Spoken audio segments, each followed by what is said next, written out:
Can you substitute oil for butter? Yes, you can, and I am sharing how in the caption.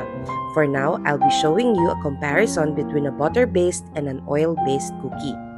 As you can see, hindi nagkakalayo ang size nitong dalawa. Mas nag-spread out lang ng bahagya ang oil-based cookie. Pagdating naman sa lasa, syempre walang butter aroma yung oil-based. Pero masarap pa rin dahil nadadala naman ng lasa ng real chocolate chips. So dapat real chocolate chips yung gamitin ninyo. Pwede mo ngang hindi mapansin na hindi butter ang gamit dito, lalo na kung hindi mo naman matitikman side by side with a butter-based cookie. Sa texture naman, lamang si butter-based sa pagiging chewy na may pagka-sticky.